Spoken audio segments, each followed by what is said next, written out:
Welcome to Marketplace Finds, where we show off some crazy and interesting cars for sale, judge what we think of the price, then order it in our tier list. Out of all the cars I've reviewed on Garage Gold, this one is easily one of my favorites.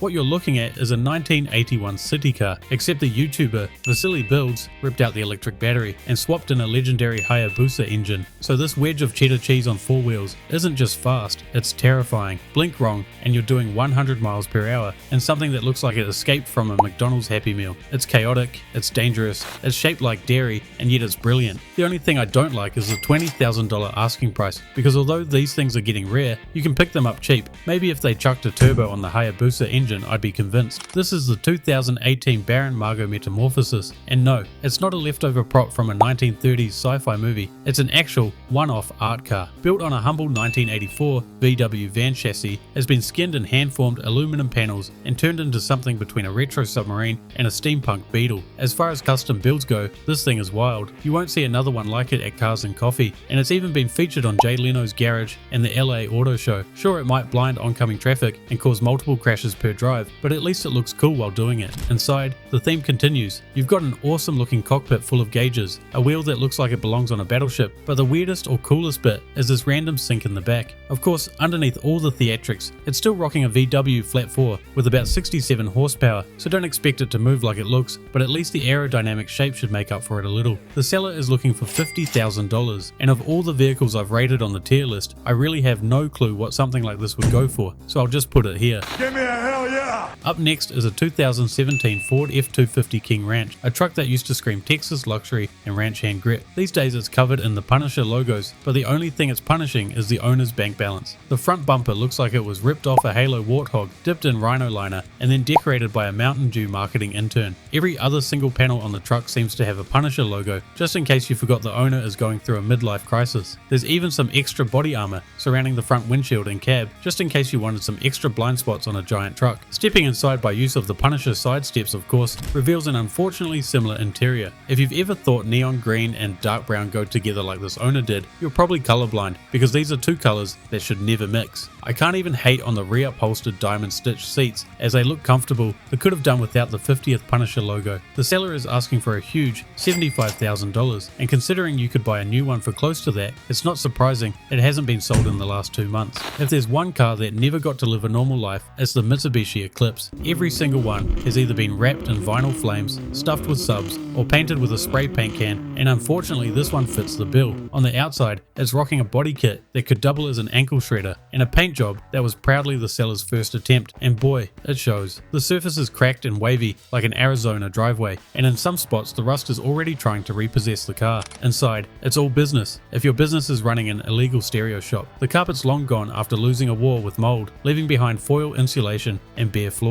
The dash has been bathed in spray can blue, the steering wheel looks like it was stolen from an arcade machine, and the gauges are about as trustworthy as your drunk uncle telling fishing stories. Under the hood is a Ford G63, but not the factory turbo version. This started life as a boring NA car, but with the help of the most amount of blue couplers I've ever seen in an engine bay, it has been turboed. With all that extra horsepower, you'd hope it's got good brakes, but the seller slyly mentions the brake booster apparently fell off, so unless you've got quads like a Tour de France cyclist, you're going to have a hard time stopping. The seller wanted people to make offers, but after probably being offered a lot less than what they were after, they ended up changing the price to $13,500, which unsurprisingly no one has jumped at. Alright, we've got ourselves a 1977 Chevy Van G20 time capsule, and this one's rocking more airbrush scenery than a bowling alley wall. The seller says it was painted in 1978, shown at Autorama in 1979, and left untouched since, and it shows. A piece that could be described as a Bob Ross inspired masterpiece covers the van in mountains, rivers, forests, waterfalls, and so much more. If you squint, you can almost hear the pan flute music and smell the patchouli. And yes, in case you missed it, the words Mystic Mirage are proudly scrolled down the rocker panels, because nothing says trust me like a van named after a magic trick. Open the door and the vibe changes fast. The red captain's chairs look like they were stolen from a 70s movie theater, and the back is mostly bare metal with a spare wheel, but at least you get to share it with this random bunny girl. Like the video, subscribe, and leave a comment. It helps the channel a lot. For the $5,900 asking price, you're not buying a rusty old Chevy, me, you're buying a rolling artifact of 1970s van culture. Sure, the engine's got a knock, but nobody's buying this to go fast. You're buying it to park at a show, crack a beer, and tell strangers about back in the day whether they asked or not. Here's a car that proves you can live your dream of owning a supercar as long as your dream involves a VW Beetle engine, paper-thin fiberglass, and explaining to strangers that it's basically the same as the real one, even though it's half the size. This faux GT40 almost looks finished in some photos, but for a majority of them, it's living the kit car lifestyle being torn half apart. The paint's got more cracks than a plumber's convention. The windshield and headlight cover have disappeared. Out back reveals a sad VW engine that has a bunch of random wires, a bungee cord, and what looks to be fuel line wrapped around the wheel. Even if it did run, it would be a disservice to a real GT40 as it's the Wish.com version of Ford's masterpiece. Inside, you don't get seats or a dash, you get a fiberglass storage bin full of random parts, and they've been getting rained on, so they'll be extra moldy for the new owner. It's less cockpit and more dumpster behind a Pep Boys. All this fiberglass fantasy can be yours for $6,000. That's right, $6,000 for a car that looks like a supercar from 50 feet away, or a car that looks like it was stolen out of a Chuck E. Cheese. Brother, Up next is a 1985 Cadillac Seville Opera Stretch, which is basically what happens when you take a normal Caddy, glue some extra wheels to the sides of it, run out of budget, and then let it rot in a shed for a few years. It's got that classic Rolls-Royce wannabe grille with square headlights, but that's nothing compared to the hood that's supposed to be white, but is slowly turning brown. Under said hood is the good old 454 big block that surprisingly looks like it would still rumble to life. Majority of the two-tone white and blue paint is peeling faster than a sunburn, but the roof is where the real nightmare begins, with what looks to be a mix of Bondo, rust, and a sunroof that 100% leaks terribly. Slide into the interior and it looks less like a Cadillac and more like the set of Breaking Bad after a DEA raid. The rear seats have been yanked out and left in storage like forgotten thrift store couches. The wiring's exposed in a way that makes you wonder if the last guy was building a stereo system or a bomb, and the once plush carpeting now looks like it's been through a swamp. The seller wants $11,000, which is more than what you'd pay for one that doesn't have thousands of dollars needed in repairs, terrible paint, and an interior that looks like raccoons held WrestleMania in it. This right here was a 1995 Lexus SC that should have just been left alone. But no, someone decided it needed a Supra-faced transplant, and now it looks like a Toyota science experiment that escaped the lab. From the factory, these things were basically Japanese luxury muscle, smooth lines, rear-wheel drive, and Toyota's 2JZ engine under the hood. This one unfortunately being a non-turbo version. On one side you've got clean Lexus coupe lines, and on the other, a red and blue Supra nose grafted on like car plastic surgery gone wrong. The hood's hacked up with holes, the paint doesn't match, and the body gaps are wide enough to lose your wallet in. Inside, it's all tired leather and dust, a reminder that this used to be a classy luxury coupe, but it does have a manual transmission, which is a rare bonus. The seller wants $5,000 for it, which is honestly a great price. That is if you don't mind the leatherface appearance. This is a 2002 Mitsubishi Montero, but let's be honest, nobody's noticing the SUV when it's carrying an entire stadium PA system strapped to the roof. You heard that right, it's not a roof rack, it's an entire fold-out stadium sound wall, or at least it used to be, because all of the speakers seem to be missing, so I'm guessing they forgot to fold it down, and they couldn't hear the speakers falling onto the road due to being deaf. The rear door reveals enough amps to power a city block, and let's be real, those front seats are just there so the driver can take a break between noise complaints. The seller wants $9,800 for this thing, which just for the car is overpriced, let alone the fact that it's missing all the speakers.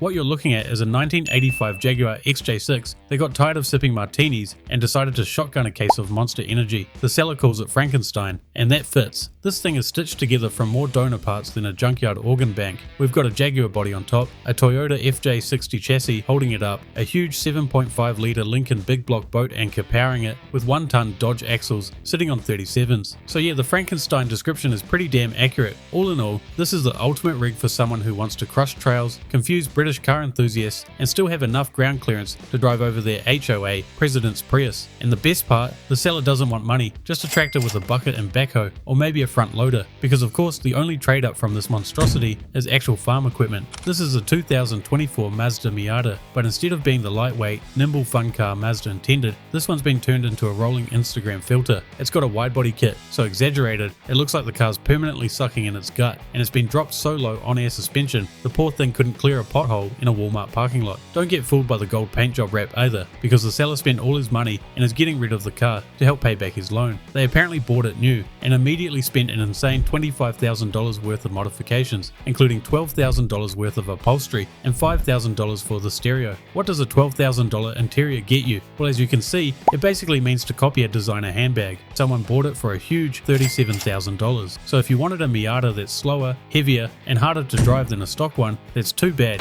This right here is a 2012 Harley-Davidson Electra Glide, but instead of being a touring bike built for freedom, it's basically been turned into a rolling album cover. Forget eagles, flames or skulls, this fairing is rocking full portraits of Jelly Roll, Yellow Wolf and Struggle Jennings, staring you down like they're about to headline a biker bar. And honestly, as far as custom portraits go, we've seen way worse. So credit where it's due, the artist nailed it. From the side, you can't miss the bright orange sticker screaming, "If my PO asks, I hang drywall." That's a throwback Jelly Roll line from before he swapped trap beats for banjos and started selling out country fairs instead of county jails. At the end of the day, painting your favorite artist on your tank isn't exactly a dream mod for most riders, but the execution here is hard to knock. And for $7,500, it's not an insane ask, though with 65,000 miles on the clock, that's easily one of the higher mileage Harleys I've seen. This started life as a humble Scion XB, a little Econobox with about as much charisma as a washing machine, but instead of leaving it as an awkward cube on wheels, someone decided to stretch it into a full-blown limousine. From the outside, it's got that bubblegum pink body, a hood scoop for no reason at all, fake eyelashes on the headlights, and more chrome strips than a sketchy strip mold tattoo shop. And because it's a limo, it's now 40 feet long, but still powered by the same little 4-cylinder engine that was struggling to haul the regular sized one. Hope you weren't planning on going uphill with passengers, because this thing's slower than dial-up internet. The windshield proudly says La Mini Toxica, which roughly translates to the mini toxic one. And yeah, that checks out. The price is $9,500. So if you ever wanted to roll up to your kid's quinceañera looking like you stole the limo from a Dollar Tree Katy Perry music video, this one is for you.